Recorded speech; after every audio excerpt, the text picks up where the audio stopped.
They dumped me in a nursing home like yesterday's garbage, but what they didn't know is that I wasn't done yet.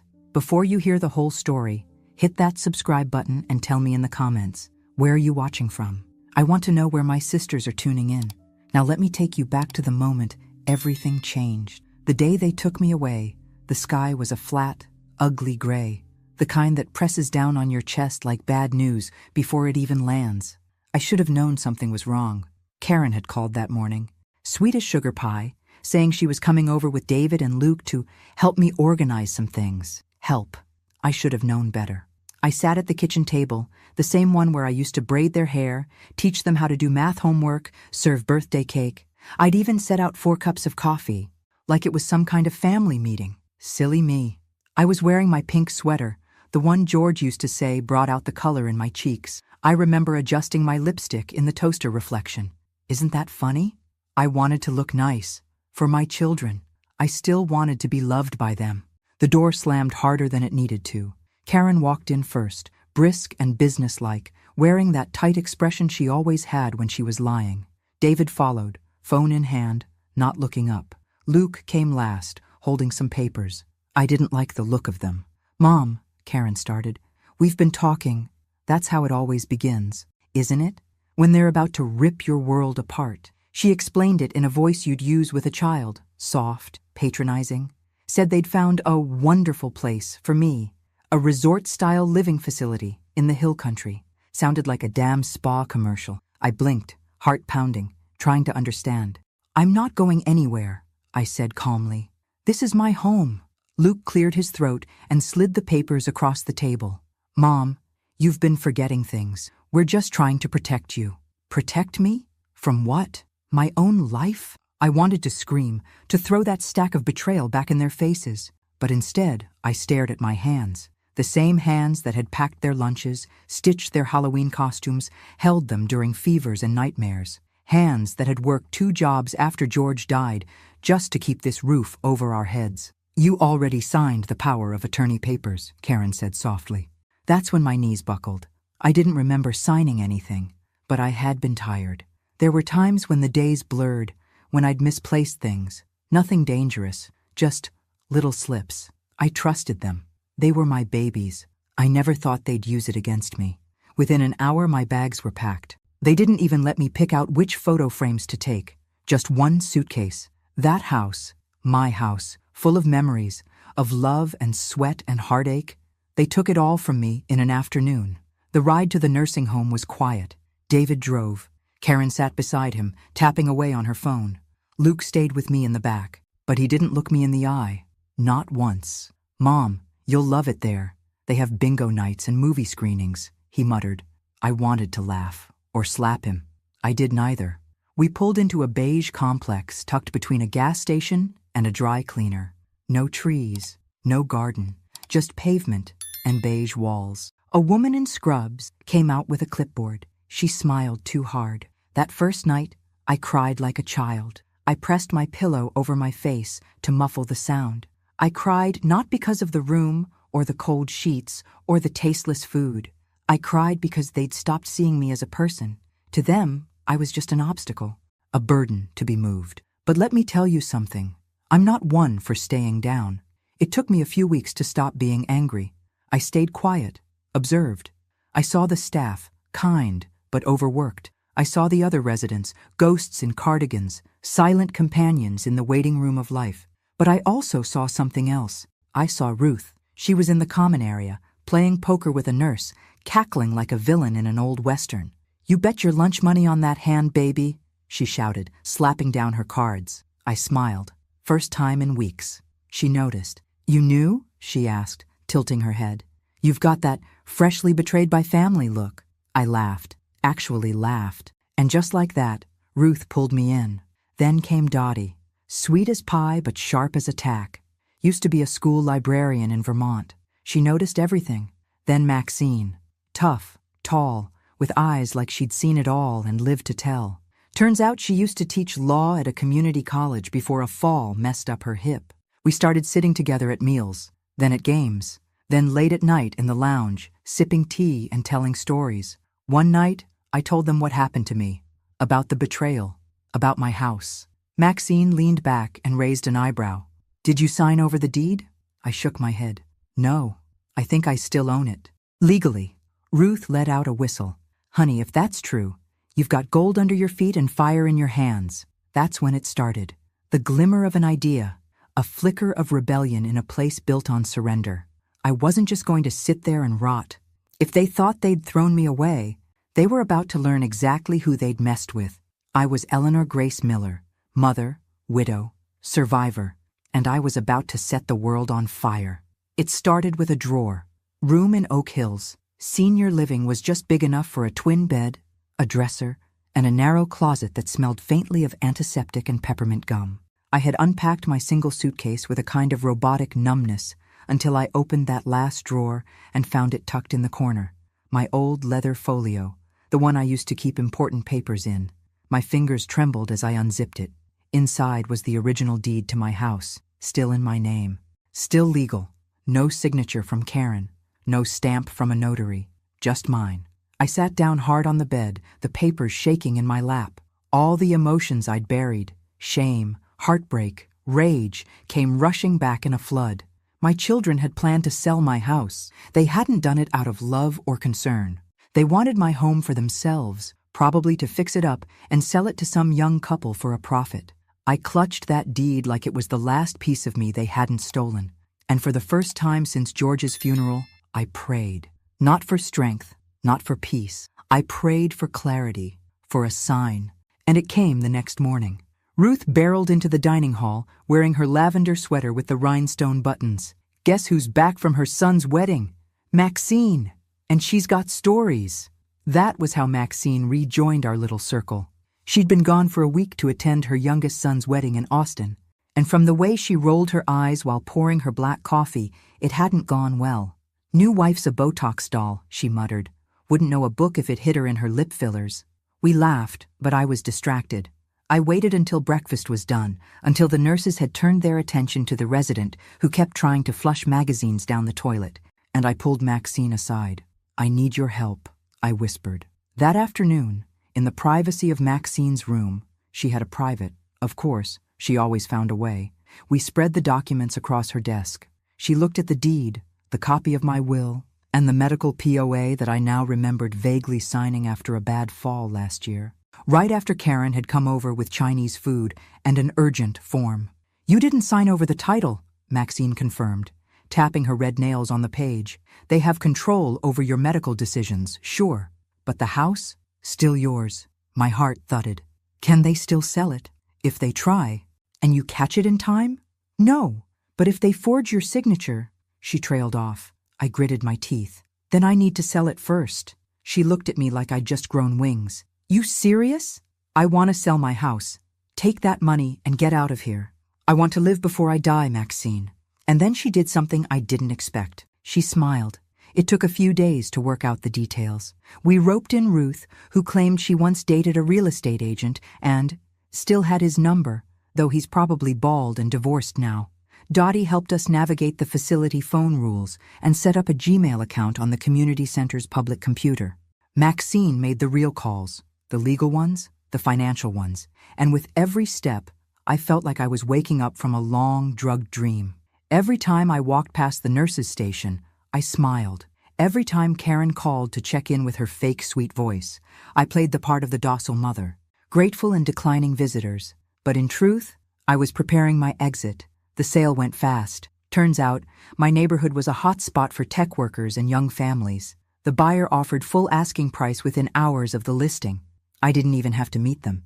The transaction happened through Maxine's old law contact, Jack Winston, a grumpy but brilliant old man who still owed her a favor from a case, and we wired the money to a new account in my name. Dottie had helped me set it up online, using the facility's public Wi-Fi. It wasn't hard. No one suspects little old ladies of plotting revolutions. But the final step was the hardest. I had to disappear before they found out. We picked a Friday night. Most of the staff would be distracted with bingo night in the rec room, and Ruth had bribed one of the younger aides with a bottle of perfume and a pizza to forget checking in en route. I had one small suitcase, my passport, a printed itinerary, and 3 one-way plane tickets. I left a single note on my pillow. Don't look for me. I've gone to find the life you stole from me. Eleanor. We rode in silence to the airport, the three of us crammed into an Uber with broken air conditioning and a driver who didn't ask questions. The terminal lights felt like heaven. I had to bite my lip to keep from crying. Rome. That was our first stop, a place I'd only seen in movies, dreamed of in silence. Now it was real. As the plane took off, I looked out the window. The Texas lights sparkled below like the tears I refused to shed. I didn't know what would happen next. I didn't know how long we'd last or how far we'd go. But I knew this much. They took everything from me. Now I had nothing left to lose, and that made me the most dangerous woman in the world. Rome smelled like fresh bread, old stone, and something sweet I couldn't quite name. Maybe freedom, maybe joy, maybe revenge.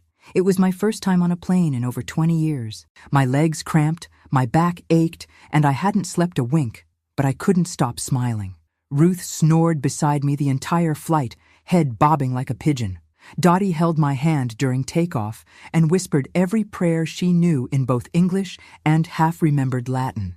Maxine read a paperback thriller and sipped tomato juice like we were on a cruise, not fugitives on a mission of redemption. We landed in the golden blush of morning, with the eternal city stretching out below like a dream you don't want to wake from. Cobblestone streets, flower boxes hanging from windows, a man playing violin by a fountain. My God, I wanted to cry. We checked into a small pensione in Trastevere, nothing fancy, just clean sheets, warm bread in the mornings, and a view of ivy-draped buildings that made you believe in poetry again. The clerk didn't blink when 4 American women with gray hair and suspiciously few suitcases walked in. I suppose Rome had seen stranger things. That first day, we walked until our feet gave out. Ruth bargained with a street vendor for scarves we didn't need. Dottie bought postcards and wrote one to her high school sweetheart, who'd passed away 15 years ago. Maxine flirted with a cafe owner named Luca, who brought us tiramisu on the house. And me? I stood in front of the Colosseum and let the wind wash over my face. I was nobody's burden, nobody's discarded mother. I was Eleanor Grace Miller, alive. But freedom has a funny way of stirring up the ghosts. On our third night, I opened my email. I shouldn't have, but curiosity is a wicked thing.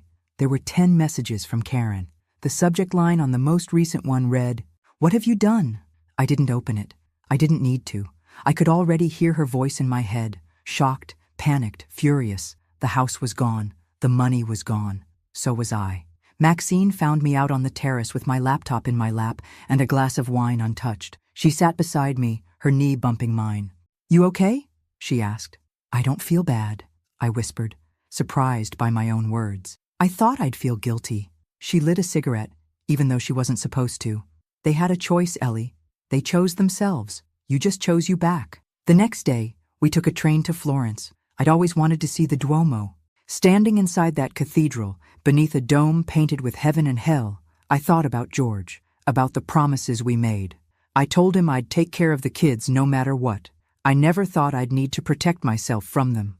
That night, I found the letters. We were staying in a tiny rental with peeling wallpaper and a creaky bed, and I'd unpacked my suitcase to find a lost sock. That's when I saw the folder. It had been tucked into a side pocket I rarely used, a manila folder with George's handwriting.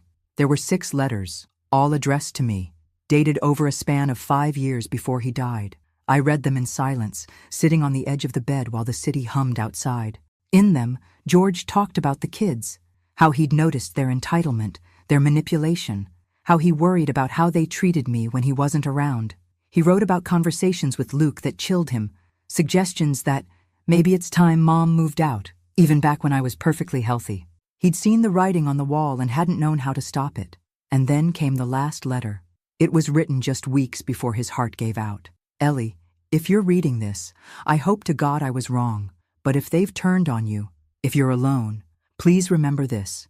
You are worth more than what they've made you believe. Don't let them bury you before your time. Fight back, in whatever way you can.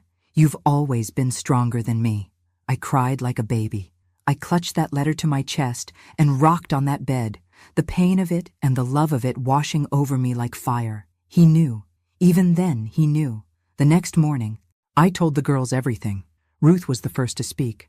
"Then we raise hell," she said. Maxine leaned in. I know a guy who still has contacts in media. We tell your story. All of it. Dottie nodded, eyes wide. We go public. Elder abuse, financial betrayal. You're not the only one, Ellie. You could help others. And just like that, my quiet escape became a mission. We reached out to Jack Winston again, who helped us write the story. He sent it to a journalist friend in New York, Megan Luce, with a syndicated podcast and a following of older women hungry for truth. Within days, Megan called. She wanted to fly out to meet us. Said she'd been looking for a story like this for years. And while we waited, we traveled. Venice, Nice, Lisbon. Everywhere we went, we danced. We laughed. We took pictures that looked like they belonged in a calendar for fierce grandmothers. And deep down, I knew something was shifting inside me. I wasn't just surviving anymore. I was healing. But as I stood on a beach in Portugal, the wind in my hair and the surf licking at my ankles, my phone buzzed. A number I didn't recognize. I picked up, expecting a hotel confirmation. Instead, I heard a voice I hadn't heard in years. Grandma? I nearly dropped the phone. It was Emily, my youngest granddaughter. She was crying. I found you, she said. Please, don't hang up. My heart stuttered in my chest. Emily, I know what they did. Mom and Uncle Luke. I saw the letters. I saw the podcast. I just want to talk to you. Please. And just like that, the ground shifted again. The past wasn't done with me, but neither was the future. I didn't answer her right away. The call ended with a promise. I told Emily I needed time. I said I wasn't ready. My hand shook so badly, I almost dropped the phone into the Atlantic. Ruth had to take it from me and place it on the lounge chair while I just stood there, frozen, staring at the water. She sounded sincere, Dottie whispered later that evening as we sat on the rooftop terrace of our guest house. The Lisbon sky stretched above us in shades of honey and blue. The sun was setting on another perfect day, and yet the past had risen up to find me again. This time, with the voice of a child I once rocked to sleep. She's still one of them, Maxine said, firm. Don't let a soft voice fool you. But I couldn't stop thinking about her. Emily had been different, quiet, observant. She used to follow me around the garden when she was little, pulling weeds and asking questions about birds. I'd saved her drawings, her crayon letters, and she was the only one who hadn't stopped calling me until Karen cut me off from the grandkids altogether. She was 16 now. Almost grown, maybe old enough to see things for what they were, or maybe this was another trick, another setup. 2 days later, I got a text, just a photo.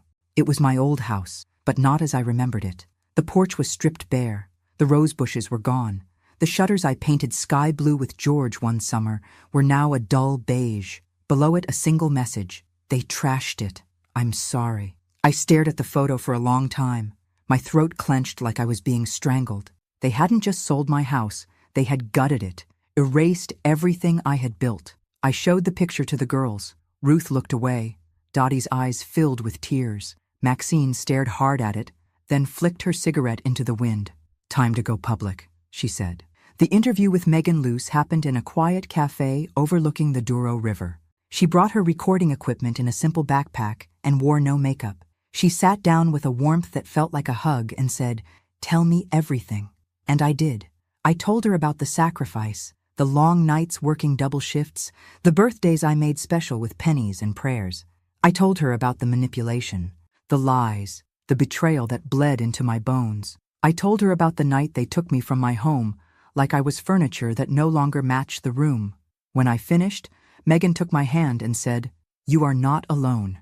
You have no idea how many women have written me about stories like this. But yours is going to open eyes." She aired the podcast a week later. It exploded. Hundreds of thousands of downloads, messages from women across the country, survivors of the same betrayal, daughters who regretted it, sons who'd watched their mothers fade in silence. I became a symbol, not because I wanted to, but because I had survived. Karen sent me a message the next day. "How dare you?" Luke tried calling twice. David left a voicemail full of slurred anger and veiled threats. I deleted them all.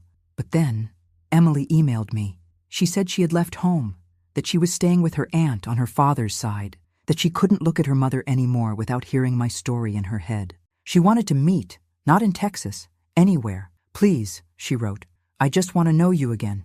Maxine warned me. Ruth was hesitant. Dottie squeezed my hand and said, "Sometimes healing means opening a door, just one more time." So I picked the place, Savannah, Georgia, a city that smelled of magnolia and ghosts. It had always been on my list. We flew in the next week. Emily was waiting in Forsyth Park, sitting on a bench beneath a moss-draped oak. She stood when she saw me, eyes wide, tears already brimming. She looked like her mother used to, before Karen turned cold. But there was something else in Emily's face, something raw, something searching. "Hi, Grandma," she said. My voice nearly failed me. "Hi, sweetheart." We walked for hours. She asked questions about George, about my childhood, about the day they took me. She told me she'd found the letters by accident, digging through Karen's filing cabinet looking for her birth certificate. She told me she confronted them and that Karen slapped her. "I couldn't stay after that," she whispered.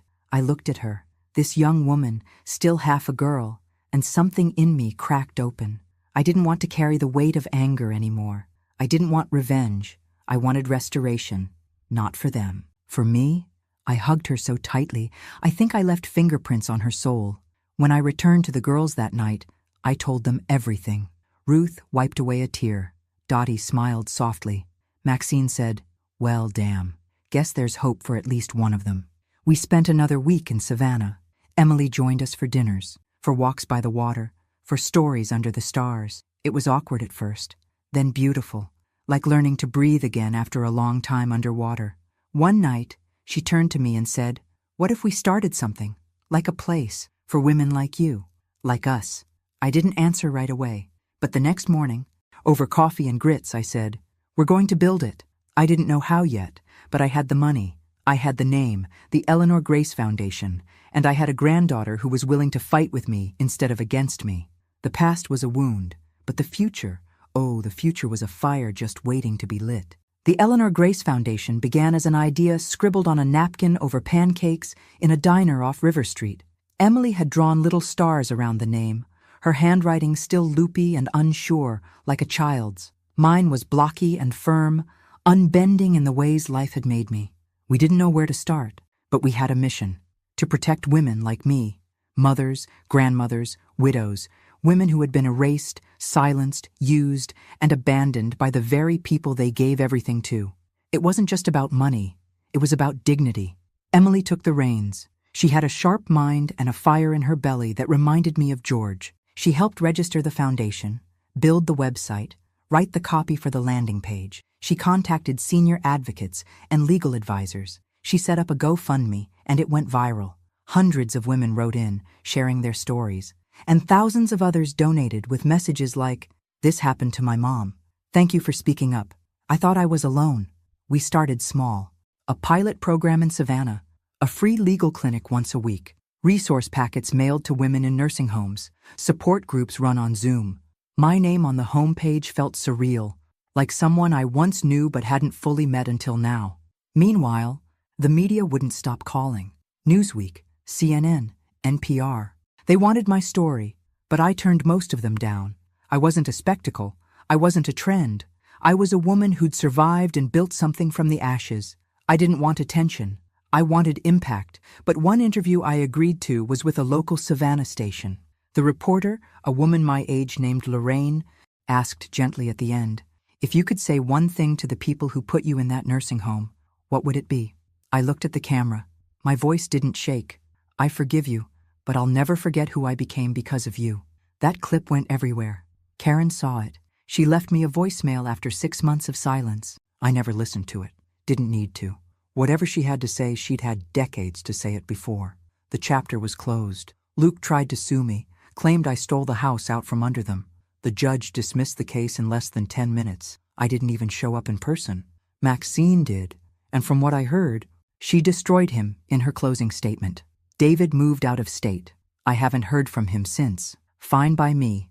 And Emily, she became my shadow and my star. She traveled with me when we opened our first foundation home in upstate New York, a cozy 5-bedroom house where women could live safely after being displaced by family abuse or neglect. We named the home Grace House. When we cut the ribbon, I cried so hard my knees buckled. Ruth had to hold me up. Speaking of Ruth, she met someone. Yes, that Ruth. It happened on a cruise ship we all took to Alaska the following spring.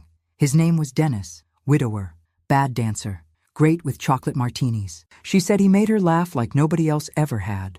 They now spend half the year in Florida, arguing over shuffleboard and pretending not to be madly in love. Dottie started a poetry blog that somehow gained over followers. She writes about grief and healing, and every entry ends with a little line just for me. And still, Eleanor rises. Maxine. Oh, Maxine. She's our legal director now, runs her mouth in court like she was born in a courtroom. She wears red lipstick every day and claims it's armor. And me? I'm still traveling, still telling the story, still fighting. The last thing I did before we closed the year was visit my old house, not to confront them, not to mourn, just to see. It had been repainted. The porch was redone. New owners, a young couple with a baby swing out front. I stood across the street, unnoticed. Just an old woman in sunglasses and a scarf. I smiled. That house wasn't my home anymore.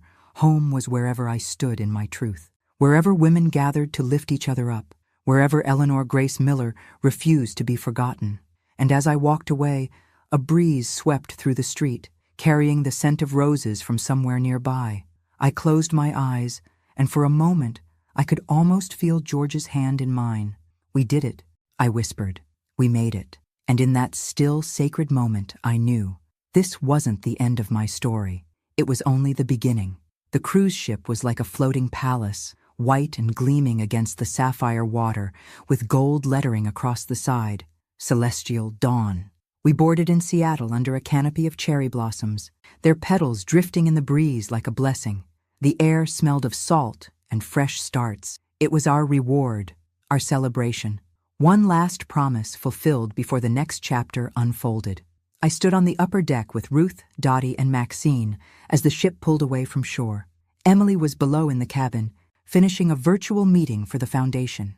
She was leading a grant proposal to open 3 more homes in the Midwest. She had grown into this fierce, radiant version of herself, and I thanked God every day that she had found her way back to me and to herself. Can you believe we're doing this? Dottie asked, her hair wrapped in a floral scarf that fluttered in the wind.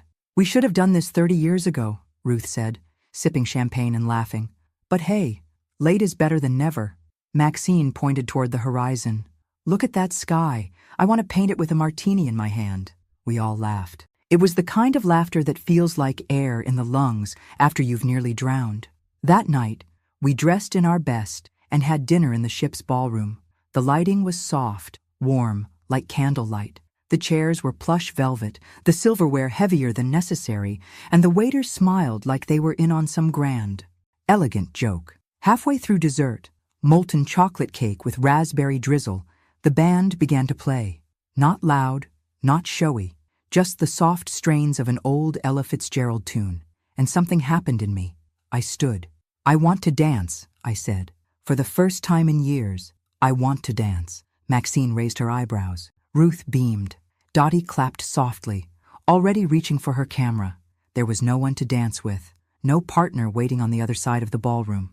Just me, in a navy dress I'd bought on a whim in Florence, with shoes that pinched and a heart that was too full. But I walked out there anyway. The band watched me. The other passengers looked up, and I closed my eyes, and I danced. I swayed, slow and graceful, to music that wrapped around me like memory. I danced for every night I cried alone, for every holiday my children forgot, for every woman who sat in a sterile room and wondered if her life had already ended. I danced for George, for Emily, for myself. At some point, I felt arms around me. Someone had stepped onto the floor. Strong, steady hands guided mine. I opened my eyes. Dennis, Ruth's gentleman friend, smiling gently. He didn't say a word. He didn't need to. More people joined. Older couples, solo dancers. A small sea of strangers moving together under chandelier light. We danced, not like we were young again, but like we had finally remembered who we were. The music slowed. The final note lingered. And then the applause came. Not wild, not showy, just warm, deep, true. Back at the table, Emily had joined the girls. She stood and opened her arms as I walked toward her. You looked like you were flying, she whispered, her voice thick with tears. I was, I said. For the first time in my life, I wasn't dancing for anyone else. Later that night, We stood on the balcony outside our shared suite. The sea stretched endlessly, moonlight sparkling on the water. The northern lights began to appear, green and violet waves undulating in the dark. We watched in silence for a long time. "Do you ever miss them?" Emily asked quietly. "My children?" She nodded. I took a breath. "I miss who I thought they were. I miss the hope, but not the pain." She nodded, resting her head on my shoulder. "I'm sorry they hurt you." I kissed the top of her head. "You didn't. And you're helping fix what they broke. That's more than I ever dreamed." The sky danced for us. The water whispered of new beginnings. And I stood there, not as a victim, not even as a survivor. I was Eleanor Grace Miller, mother, grandmother, founder, fighter. And in that moment, I knew I had finally come home. Not to a place, but to myself. We reached Juneau just as the sun began to set behind the icy peaks, casting golden light across the ship's bow. The harbor was quiet, gentle waves lapping against the dock as we stepped onto solid ground, bundled in layers, our breath curling in the cold Alaskan air. The others decided to explore the local shops and try some crab legs. Emily and I, though, took a different route. We booked a small helicopter tour, something we'd never done before. Neither of us had the stomach for heights. But that was the point. "I want to see the world from the top," I told her. For once. The pilot, a woman named Sam with a voice like gravel and the calm of someone who's seen storms up close, helped us into our seats. Emily gripped my hand as the rotors began to spin.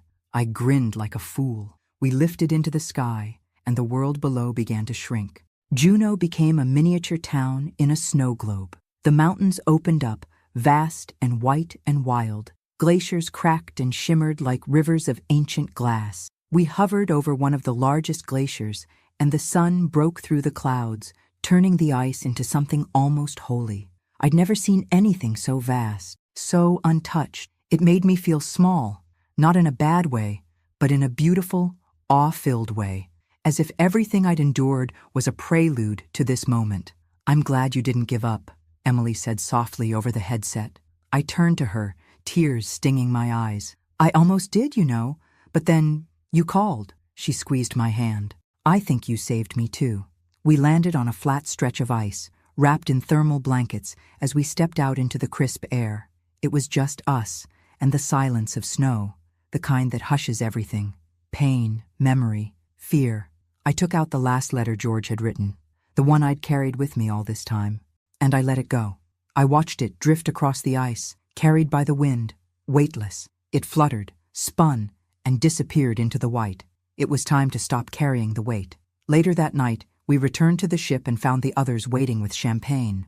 "To Eleanor," Ruth toasted, holding her glass high.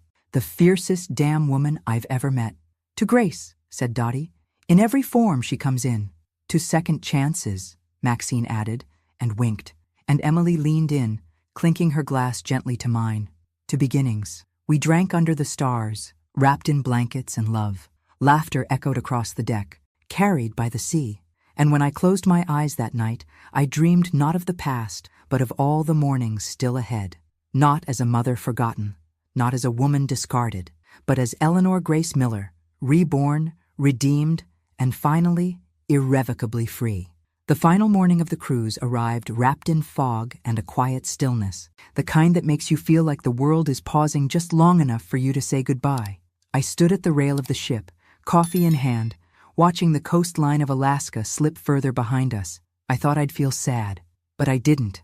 I felt full. Emily joined me, still in pajamas and a wool scarf wrapped haphazardly around her neck. "Today feels different," she said. "It is," I replied. "It's the last day of running." She looked confused. Running from what? I turned to face her fully. From grief? From guilt? From everything I thought I failed to be? Her eyes softened. "You didn't fail, Grandma. They did." I smiled gently. "Maybe, but I don't want my life to be defined by what others did to me. I want it to be defined by what I chose to do anyway." After breakfast, we held a small ceremony. Just the 5 of us. We gathered in the private lounge, away from the crowds. There was no stage, no speeches, just stories. We took turns sharing the names of women we'd known who were lost to silence, who were discarded or forgotten. Ruth spoke of her sister. Dottie read a poem she'd written the night before. Maxine lit 5 candles, one for each of us, and one for every woman we'd met on our journey who never got to live hers freely.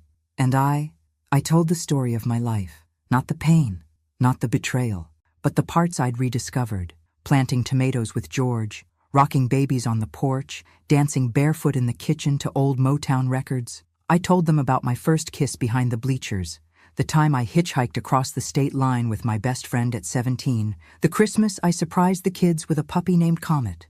I told them about the fire inside me, and I told them how, for years, I let others pour water on it. But here's the thing about fire, I said, voice steady. If you protect the spark long enough, it will burn again. We each took our candle and set it afloat in a glass bowl, watching the flames drift and flicker on the water's surface. I looked around at the women who saved me, who reminded me who I was, and at Emily, my legacy, and my future. I'm going home, I said softly. 4 heads turned toward me. I'm not going back to Texas, I clarified, but I'm building something permanent, a real place, a headquarters for the foundation, a retreat, a home for any woman who needs one. Maxine grinned. Where? I took a breath. Where it all began. Savannah. They all nodded. It made sense. It always had. 6 months later, Grace Haven opened its doors. It was a white 2-story house with green shutters and a wide porch that wrapped around like arms ready to embrace. We built it with donations, love, and the sheer determination of women who had refused to be erased. Emily became the executive director. Ruth and Dennis hosted monthly supper clubs. Dottie ran writing workshops. Maxine gave legal consultations pro bono every Friday. And me? I sat on that porch every morning with a cup of coffee and watched the world come to us. Women arriving with trembling hands and broken stories, leaving with light in their eyes. Sometimes I told my story. Other times I just listened, because I had learned something powerful. Sometimes the greatest redemption isn't just surviving what they did to you. It's choosing to become someone they never saw coming. Someone stronger. Someone free. Someone unforgettable. My name is Eleanor Grace Miller, and this is my legacy, not in buildings, not in money, but in the fire I passed on, and the women who now carry it forward. It was our first Thanksgiving at Grace Haven. The sun poured through the tall windows, turning the wood floors golden. The air was thick with the smell of cinnamon, roasted turkey, and fresh cornbread. Outside, the leaves had just started to fall in Savannah, reds and oranges blanketing the lawn, crunching under every footstep. There were wind chimes on the porch, whispering memories into the breeze. Inside there was laughter, real laughter, the kind that came from bellies, not politeness. The long dining table, donated by a woman who'd once been told by her husband that she wasn't fit to host, was now covered in mismatched plates and silverware, candles flickering between serving bowls. Around it sat 22 women. Some wore pearls, others wore jeans, all wore hope on their faces. Grace Haven had been open for just 3 months. 3 months, and we had already changed lives. There was Olivia, who escaped a marriage that kept her silent for 35 years. There was Harriet, who was left homeless after her adult son drained her savings and disappeared. There was Rosa, who at 71 finally learned to read, and now left sticky notes around the house with words she loved. Light, soft, beginning. I sat at the head of the table, not because I asked to, but because the others insisted. They said I was the reason they were there, but I looked around and knew the truth. They were the reason I was whole again. I stood to give a toast, not a speech, just a few words. I raised my glass, apple cider with a splash of bourbon, just how George used to make it. This year, I began. I didn't lose everything. The room went still. I found everything I was missing. I looked around, at Ruth and Dennis, seated side by side with their hands intertwined, at Maxine, carving the turkey like she was presiding over a courtroom, at Dottie, passing out her homemade apple pie and handing napkins to a girl with tears in her eyes, at Emily, my granddaughter, the fiercest, kindest soul I'd ever known, standing behind me like a lighthouse. I found myself, I said, voice trembling. I found family, not by blood, but by choice. I found purpose in the ashes of pain, and I want you all to know, this isn't just a home for the broken, it's a home for the rising. The room erupted in clinks of glasses and soft weeping and applause that felt like music made just for us. Later, as the sun dipped low and the candles flickered, I walked out to the porch. Emily joined me. "You never told me what you wished for," she said, nudging my shoulder. "What do you mean?" "That night in Alaska," she said, "when you let George's letter go. What did you wish for when you released it?" I smiled. "I wished," I said, "that someday someone would know me for who I really was. And now? Now, I wish that someone else will see their own worth before it's too late." She leaned into me, resting her head on my shoulder. "You're changing the world, Grandma." "No, baby," I whispered. "We are." And we sat there, 2 generations of fire, watching the stars begin to appear, one by one, like tiny promises written across the sky. Winter came softly to Savannah. Unlike the sharp cold I remembered from Texas winters, here it arrived like a gentle hush. Crisp mornings, the scent of pine and clove in the air, soft blankets, and slower walks under gray skies. Grace Haven glowed with string lights and quiet miracles. Each room now held a story. One belonged to Clara, who arrived with only a suitcase and a photograph of her late husband. Her children had emptied her bank account and left her in a motel 2 towns over. She didn't speak much at first, but after a few weeks in our garden, her hands found their way back to the earth and to her voice. Another belonged to Naomi, a former nurse who had been placed in assisted living against her will. She taught yoga in the morning now, sitting in a chair, leading breathing exercises for women whose hearts were still learning to trust again. Every time someone new arrived, I saw myself, a reflection of who I was that day in the beige nursing home, suitcase by my feet, faith slipping from my fingers. And each time I welcomed her in, I grew stronger. In January, we held a special gathering, our first night of names. It was Dottie's idea, and it was beautiful. We each stood in a circle, holding a small candle, and said the name of a woman we wanted to honor, a mother, a friend, a version of ourselves we'd left behind. When it came to me, I said simply, "Eleanor Grace Miller, the one who stayed too quiet for too long." And I let that silence stretch. Not out of grief, but respect. That woman, that version of me, deserved to be remembered too. She kept going when no one thanked her. She loved even when it hurt, and she finally stood up when it mattered most. After the ceremony, Emily found me in the kitchen, tears drying on her cheeks. "I want to write a book," she said. "About you. About all of this." I laughed. "You think people would want to read about a grandma who sold her house out from under her kids and ran off to Italy with a pack of retired rebels?" "Yes," she said, dead serious. "Because they're out there, Grandma. All the women who feel stuck, who think it's too late, who think they're too old to change anything. I want them to know it's never too late." That night, I started jotting notes in a spiral notebook. Memories, lessons, truths no one teaches you until it's nearly too late. I didn't know if it would become a book, or a blog, or a box of letters for the next generation. But I knew one thing. My voice wasn't going quiet again. February brought unexpected news. The foundation had been nominated for a national award, the Women of Strength Legacy Grant, awarded to initiatives that empowered older women with dignity, autonomy, and voice. Maxine read the email aloud in the common room. Ruth screamed. Dottie cried. Emily danced me around the coffee table. A week later, the local news team returned to film a segment. This time, they didn't just interview me, they interviewed all of us, the women of Grace Haven. Each one shared her story, and the camera captured something no words could fully hold: their power. When the segment aired, we received over 3,000 emails in 48 hours. 3,000. Women asking for help, daughters trying to help their mothers, grandmothers asking if there was a Grace Haven near them.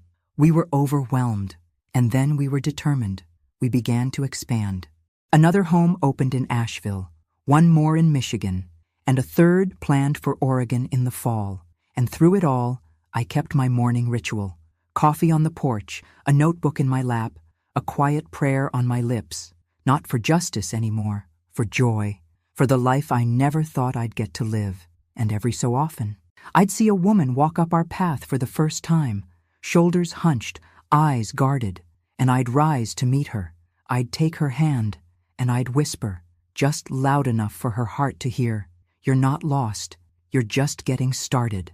Spring bloomed early that year, as if even the trees and flowers had grown impatient for more life. Grace Haven was covered in blossoms, wisteria curling around the porch railings, daffodils bursting from the garden like little trumpets of hope.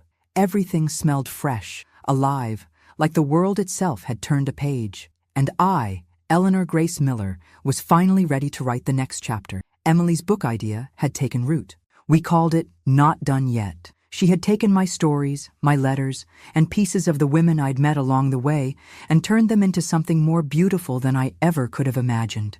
It wasn't just my memoir. It was a testimony, a declaration. We launched it with a garden party right here at Grace Haven. We invited every woman who had ever passed through our doors and their families. Yes, even some of the children who had once been the reason they came to us in the first place. People do change. Not all, but some. Enough to give you a little more faith in this world. Karen didn't come. David didn't write.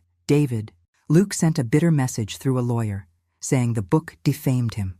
We didn't reply, but Emily's parents, her father and stepmother, came, and they brought flowers. "Thank you," her father said to me, his voice low, "for giving her back to us stronger." That night, after the guests had gone, after the lights were taken down and the cake plates stacked in the sink, I sat on the porch again. Same chair, same mug, same stars above, and I finally let myself remember everything. Not just the pain, but the love too.